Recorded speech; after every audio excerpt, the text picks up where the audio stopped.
Hey liebe Leute, Mr. J. Mike und herzlich willkommen bei meinem ersten Commentary bei Call of Duty Advanced Warfare.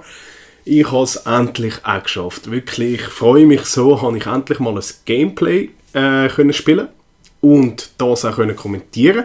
Besser gesagt, an dem bin ich ja jetzt dran.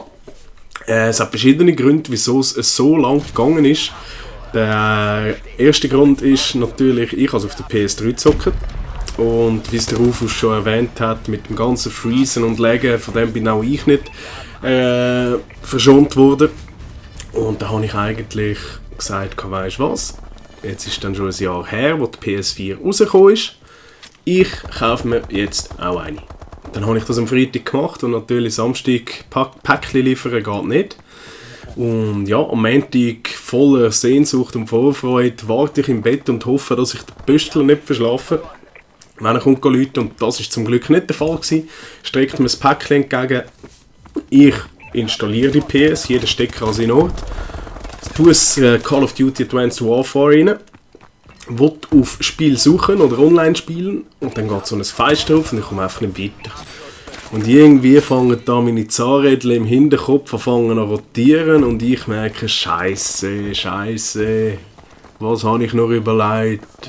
Man muss ja so ein PSN Plus Abo haben. Es ist ja kostenpflichtig geworden, online zu spielen. Und ich so, Scheiße, vielleicht habe ich ja noch ein bisschen Geld auf dem PSN Store Account. Gehe schauen, 13,20 Franken. Gesehen, cool, im Monat, kostet irgendwie 8 Stutz. Aber nein, das kann man nicht mit dem Guthaben kaufen. Man muss mit der Kreditkarte, weil die Zeitspanne von diesem Monat einfach so kurz ist, weil einem nachher gerade, wenn das Abo eigentlich abgelaufen ist, automatisch verrechnet wird und das wird ja auf der Kreditkarte abbuchen und weil ein Monat für PSN zu kurz ist, bietet es nicht an mit dem Guthaben vom PSN Store. Ich natürlich, scheisse sofort ab in die Stadt, 3 Monate gepostet, weil ich habe mir bei Vogue 12 Monate gepostet an diesem Tag und komme retour, installiere alles und fange an zu zocken. Und wirklich, ich habe mich gefreut wie ein kleines Kind. Wieso? Weil man es auf der PS4 kann zocken, die Grafik ist geil, es läuft flüssig, kein Lag. Man hat am Anfang einen Countdown, bevor das Spiel startet. Mein Gott, das ist etwa das, was ich am meisten vermisst habe. Und ja, ich bin eigentlich sehr überrascht. Ist wirklich ein cooles Spiel. Ich habe am Anfang gedacht, ein bisschen skeptisch bin ich schon, mit dem ganzen Rumgejumpen und so, aber es geht eigentlich gut. Wenn man mal drin ist, kann man sich doch recht tiefig und flink bewegen. Und es ist ein schnelleres Spiel, hat gedacht, jetzt zum Rushen sicher geil. Negativer Punkt, Rush in diesem Spiel ist fast unmöglich. Ich als Rusher bin da ein bisschen beleidigt. Gut, haben wiederum in der Liste der Spielmodis gesehen, es gibt noch das Klassische. Und dort haben wir, glaube ich, so viel ich weiss, kein Exoskelett. Ich konnte es noch nicht ausprobieren, aber das werde ich sicher machen, wenn mir das Rumgehüpfen da ein bisschen auf die Nerven geht, gehe ich ins Klassische rein. Weil ich habe mir da ein paar negative Punkte aufgeschrieben, so das positiv-negativ, meine Meinung zum Spiel. Heute habe ich Green Goblin geschaut, der hat da die DNA-Bombe geholt. Und dort hat er gesagt, wenn man Prestige, heisst das, man ist gut, oder? Wenn man ein Prestige machen kann. Und, wie es aussieht, desto höher der Prestige-Level steigt, umso mehr spielt man mit guten Spielern. Und auf das habe ich momentan keinen Bock, weil ich finde auch, man muss einmal als guter Spieler Noobs drin haben und irgendwann ist es einfach so, irgendwann spielt man einfach gegen die Besten und ich denke mal, dort macht es nicht mehr so Spass, wenn man doch einmal ein Spiel wieder möchte, wirklich dominieren mit, keine Ahnung, wie der Crown Swiss, ein 90 Plus. Ich glaube, wenn das wirklich der Fall wäre, dass man dann irgendwann im Prestige 10 nur gegen Prestige 10 Leute kämpft mit einer höheren KD, glaube ich, dann macht es keinen Spass mehr und es wird saumässig schwer, zum Beispiel eben die 90 Plus vom Crown Swiss ist im Video zu erreichen, der Link natürlich in der Beschreibung. Und ja, das ist der eine Punkt. Dann das eine ist das Aim. Mein Aiming ist momentan kotzenschlecht. Ich weiß nicht wieso, ich habe noch MW3 gespielt, dort ist es saumässig gut. Und da finde ich es schwer. Ich weiß nicht, ob es wegen dem Spiel ist oder ab dem neuen Controller. Ich muss mich noch ein bisschen daran gewöhnen, vor allem eben mit den Schultertasten und so. Es ist alles ein bisschen, es fühlt sich ein bisschen anders an. Dann noch nächster Punkt, Geschwindigkeit. Mein No-Go, man hat eigentlich keine Chance mehr, wirklich alles abzudecken, weil man kann sich so schnell bewegen, dass immer schnell einer von hinten kommen kann. Darum, man muss wirklich immer ein bisschen rotieren oder man campt halt in einer Ecke, aber ich als Rusher finde das überhaupt nicht cool. Dann natürlich der Unterschied PS3 zu PS4. Schade, dass man es auf der PS3 nicht zocken kann, für das, dass man eigentlich fast 100 Stutz ausgibt.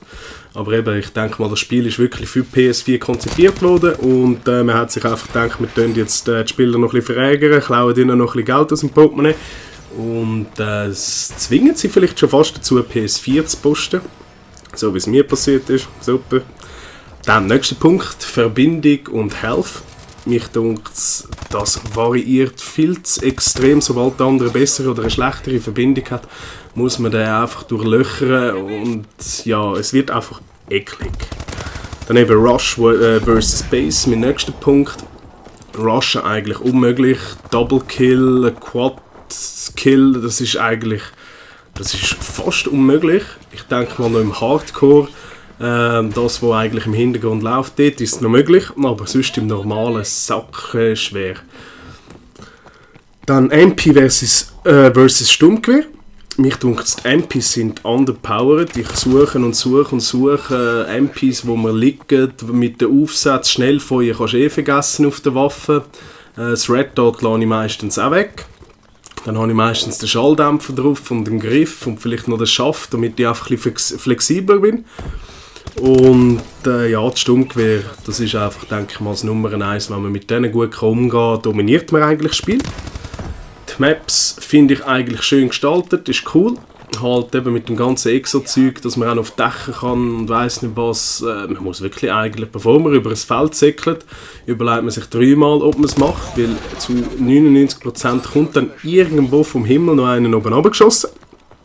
Darum, ja, das führt mich eigentlich zum nächsten Punkt, eben die klassische Maps-Herrschaft. Denke ich mal, wenn einem das aufregt, hat man noch die Option B.